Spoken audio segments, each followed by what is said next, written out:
Basically what had happened was a FedEx driver or whatever dropped off an envelope, right? And over at Cultural Blends, when we get our checks in, we normally get them in on Thursday or Friday, and it's in a FedEx envelope. So the person that brought it over, they dropped off the envelope. The boys at the shop, they got super excited, and they were like, "Oh shit, you know, we're getting paid a day early," because it was a Wednesday. So they opened it up and was like, "What the fuck is this?" You know, and it clearly was not, you know, the checks. And he read through it a little bit, and he was basically like, he called me up and was like, "Troy, you need to get over here." And shit, I did. And then I read through the document, and I kind of knew what we were up against.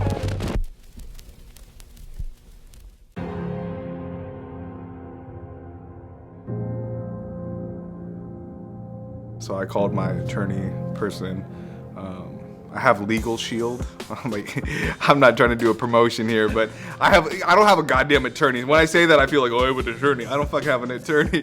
I have Legal Shield, $29.99 a month, okay? You have the ability to call an attorney, right? And so I called the attorney and had them review the document, right? It takes about a week. And they were basically like, since they've had the name Ballislife trademarked since 2005, even if it's not for apparel, even if it's for multimedia, that if they did take you to court, you just have very little slim chances of winning. So they told me verbatim, it's best that you navigate and find another name. So that's what I decided to do. From this point forward, it was like, okay, I've made the decision that we have to change our name. Now we have to decide, okay, what am I gonna change the name to? Old School Dunks, the last power forward. I know, that's kind of swaggy, huh? No, petite forwards. That's just one sheet. I know I'm missing one. I had so much more than this. I was writing down for like 3 days. I was just analyzing the potential names, and there was probably close to 100 of them. But then I finally got to Back to the Basket. And the reason why I like that is because I molded over and I kind of built a story around it. The name had to have some sort of element of basketball within the name. So ball was life, ball, right? That's the basketball element. Back to the basket, right? So it checked off that box. The second part is it has to have some sort of past tense, some sort of verbiage that's like vintage, right? Because most of the stuff is secondhand vintage in here. And the third part of the criteria, and this is the one that was most difficult to find the correct name, was actually finding the right domain name. I got a whole list of names on, this is one of 3 sheets that I got, that I wrote down, and I had to check every single one of them just to see if the domain name was available. And as you can see, only the ones in pink were available. The name Back to the Basket is a triple-double entendre, right?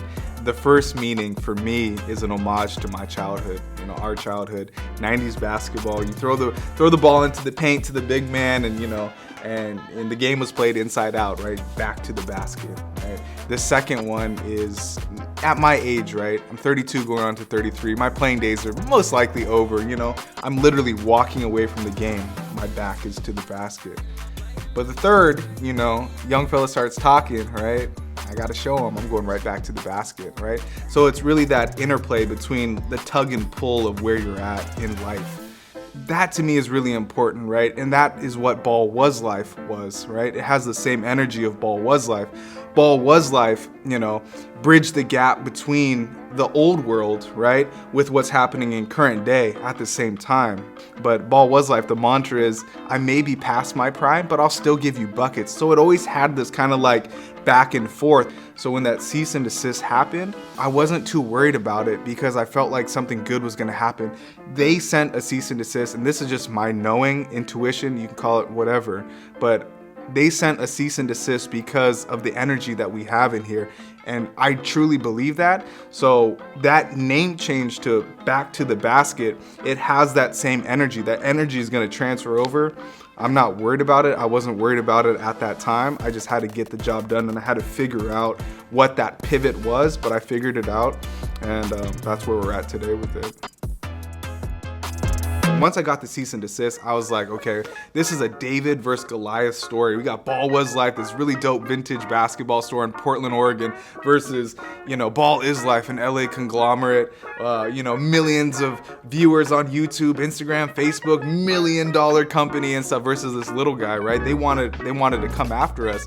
The crazy thing is, like, the following day after, you know, starting to brainstorm that, right? This is probably 2 weeks or 3 weeks into the actual receiving the cease and desist. Someone walks in from Hypebeast, right? This dude named Brian Fernata walks in from Hypebeast, right? He's a kid from Philly. I think he lives in LA now, but he has a girlfriend that lives here in Portland, right? And he's gonna stay here for a month. Anyways, to make a long story short, he chops it up with Jalen over here, and Jalen shows him around the shop, and he tells Jalen that he's never seen a shop like this before. Even in LA, they don't have shops like this. And he's like, I work for Hypebeast. And Jalen was like, Hypebeast? Like, and he was like, yeah, like Hypebeast. And Jalen was like, oh, Hypebeast? And he was like, yeah, Hypebeast. And basically he said, you know, I'd love to run an editorial on the shop. And Jalen, of course, was like, you know, of course, right? And so, you know, I'm not to make this video about manifestation, but it is what it is. Like, we were literally trying to figure out a way to give this more legs, right? This story of receiving a cease and desist from Ballislife to company Ballislife, right? The legs came inside the shop. Legs walked inside the shop and found us. And, you know, we're talking about Hypebeast, you know. So yeah, they're running a story. It's gonna air at the end of February. It's part of their Soulmates, SOLE, Soulmates. And, you know, the universe works in mysterious ways type of way. That's how it happened.